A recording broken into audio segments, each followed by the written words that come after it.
My mentally unwell mother-in-law suddenly needs surgery where we live after finding out I'm heavily pregnant and is demanding that we house her. Posted by you/Althea names together. First time posting, so bear with me, it's a long one. A little backstory for context: I'm 8 months pregnant, and we already have a toddler. We moved about 4 hours away from my mother-in-law shortly after our toddler turned 1. My husband found better work here, and we no longer had to deal with my mother-in-law showing up at our house multiple times per week to help with our toddler. Win-win. My brother-in-law and sister-in-law have 1 toddler and live less than 5 miles from my mother-in-law. My brother-in-law has a different dad than my husband, who has since remarried. My sister-in-law has both parents, who live about 15 miles from them. My husband's dad passed away when he was 12, and both of my parents have also passed. This makes my mother-in-law our children's only living grandparent, which comes into play later. Around 4 months pregnant, before we had told anyone we were expecting, my mother-in-law started acting more erratic. She somehow wrecked her car's tire, completely splitting the rim in half. She was later found walking around her apartment complex barefoot in the middle of the night, claiming she was looking for her dog, who was inside her apartment. Then, she started beating on her neighbor's door around 2 a.m., enough to cause significant damage because she said she needed a phone charger. We assumed mental health issues or that she had started drinking again and deemed her unsafe to drive. My brother-in-law and sister-in-law begged us to drive down to fix her car and take it back with us until they figured out what to do. They worried that if the car were at their house, she would just take it back. So, we drove down, fixed the car, and brought it back with us, where it has since been killing a patch of grass in our yard. About a month ago, things seemed to have smoothed over, so we told my brother-in-law and sister-in-law we were expecting. We asked them to keep the news to themselves until we were closer to delivery, but they told my mother-in-law shortly after. Lesson learned. My mother-in-law immediately spiraled. Suddenly, she needs a surgery that can only happen where we live. She told me she had scheduled the procedure and would need me to pick her up and take her to the appointment because we have her car. Turns out, this appointment is just with a specialist to determine if she even needs the procedure. She scheduled this appointment for next week. I let her know I was summoned for jury duty next week and had a doctor's appointment of my own, so I couldn't miss more work. At this point, my mother-in-law started pulling in my husband's aunts to repeatedly call him, insisting there's no reason we can't pick her up over the weekend and let her stay at our house until the appointment. Of course, my mother-in-law agreed. They argued that none of this would be necessary if you hadn't essentially stolen her car. My brother-in-law and sister-in-law refused to drive her more than an hour closer to us and insist we should just give her the car back so she can drive herself home. We told them we aren't holding her car hostage. If they drive her here, she can have it. We have enough to worry about as it is without adding my mother-in-law to the mix, but we can't make a round-trip drive down there. Last night, my husband called her and asked if she could at least reschedule for September, when we'd have more time to figure out the logistics. She refused. Why? Because if she doesn't get seen until September, she won't be able to have the surgery until after I've had the baby. My husband pushed back, saying she wouldn't be at the hospital with us anyway and wouldn't be seeing the baby until she's vaccinated, regardless of where she lives. She started screaming that he's never done anything for her, that our children deserve to have grandparents, and that if we won't take care of her when she needs medical attention and are going to keep her away from her grandchildren for no reason, we'll regret it, etc. My husband got upset and told her she wasn't the problem, but the timing of the appointment was, and she should reschedule. At that point, she called him a hateful bastard, so he hung up. We haven't heard from her since, but we have heard from the aunts again. They still agree with my mother-in-law that we are in the wrong, that we should step up because she's the only grandparent our children will ever have, and that it's the children's job to take care of their aging parents, etc. Ironically, they aren't giving the step up and take care of her speech to my brother-in-law or sister-in-law. Are we wrong here? I feel like once we agree to let her stay even a day or two, she'll come up with more reasons why she can't leave. Then what? Relevant comments. Commenter. She's nuts, and you're pregnant. There's no way she should spend even an hour in your home. The rest of dear husband's family just doesn't want to get stuck with her craziness. Listening to them is like getting legal advice from someone you're suing. It only serves their interests, not yours. Op's response. This is what I told one of his aunts when she asked, "What's the problem with her staying at your house?" I replied, "What's the problem with her staying at yours?" Commenter 2. And the reply from the aunt was what?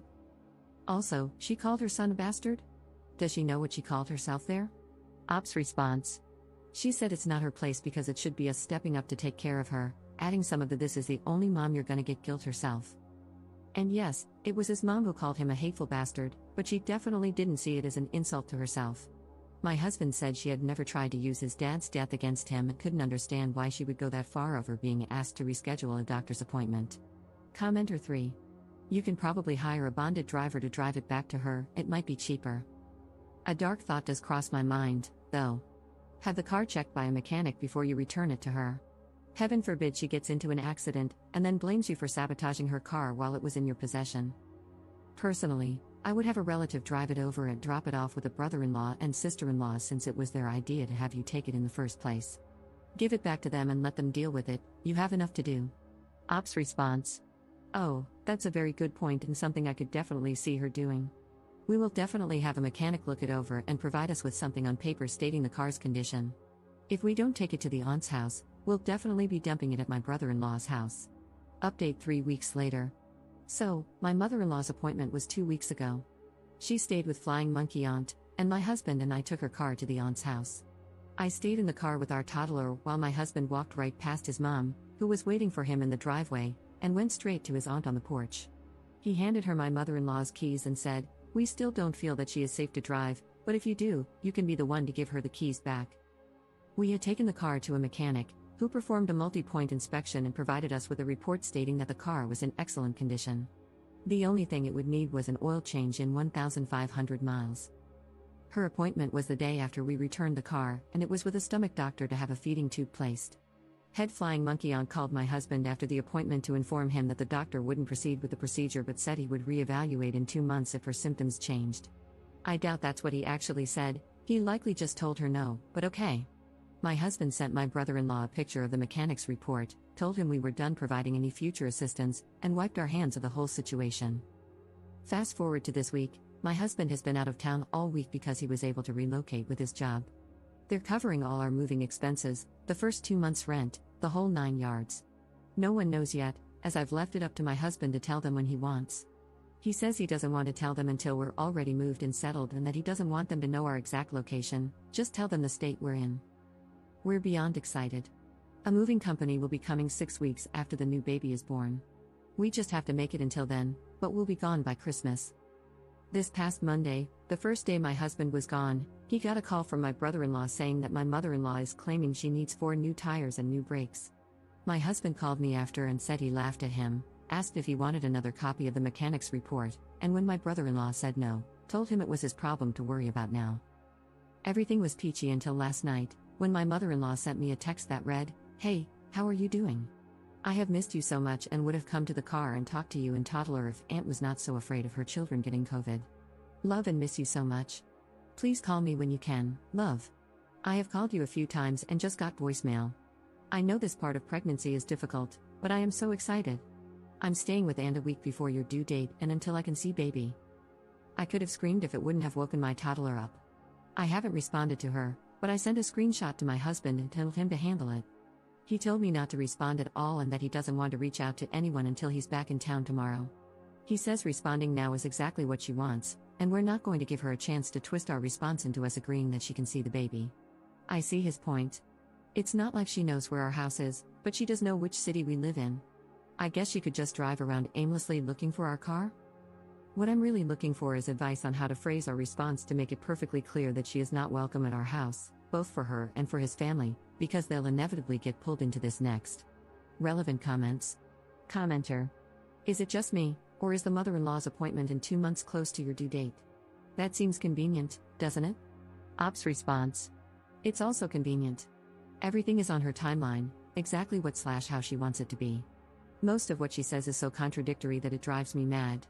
When I finally heard that this appointment was for a feeding tube, I couldn't believe it. Who wants to sign up to have a feeding tube placed when they can eat normally? Second update 3 months later. We've done it. The baby was born at the end of October. My mother-in-law found out in early November and called my husband, saying how sorry she was that she missed it because she was in church. He literally laughed at her, told her he had to go, and hung up. My dear husband was planning to just ignore texts and calls from his family so that he could still be contacted in the event of a true emergency, but that plan was short-lived. The head Flying Monkey called to say that my mother-in-law would be coming to our house to see the baby for a few days the following week and would leave after her doctor's appointment. She had made another appointment for a feeding tube after the first doctor refused to do it. My husband remained so calm. He just said, "We've moved out of state, and when she started asking for our new address to send gifts for the baby, he simply said that we didn't need or want anything from them, had to go change a diaper, and hung up. We moved that following weekend. So far, we've enjoyed a peaceful Thanksgiving, a wonderful anniversary, and are ready for a Merry Christmas, just the four of us. My husband blocked his family with the exception of his brother. I didn't want to push him to block anyone, so it's nice that he's come to this conclusion on his own, and our future looks so calm. Relevant comments. Commenter. Congratulations, I love reading the threads where the ops and their spouses actually do something about the problem. You and your dear husband are awesome. Ops response. 6 months ago, I was talking to / texting my mother-in-law every day. She would start calling around 5 or 6 a.m., and it was so hard to break away from that. 3 months ago, we felt so enmeshed, borderline codependent on her. Even though the daily calls and texts had slowed, it was hard to think clearly. Today? We feel free. Instead of worrying about a fully grown woman, we're able to focus on our growing little family. All that to say, it's a difficult process when you're going through it, but it feels amazing when you're able to cut out the toxic. Commenter 2. My mother used to call me very early in the morning, for example, 5 a.m., when she was old and needed some trivial assistance, such as changing a light bulb. She called on the landline, everyone else used the mobile. So, I unplugged the landline every night. I was certain she would be able to get herself to the hospital if it was an emergency. Her phone had a big button with a red cross on it, and that button dialed emergency services. Ops response. Similar for us. She would call and say something like, "Happy Tuesday. I'm sure you've got to go to work, so you're probably about to get ready," which led to at least 30 minutes of her talking about what she was going to do that day, asking what we were going to do that day, how our night was, etc. It was such a draining way to start my day, especially because I didn't actually have to be up until around 7 to get to work.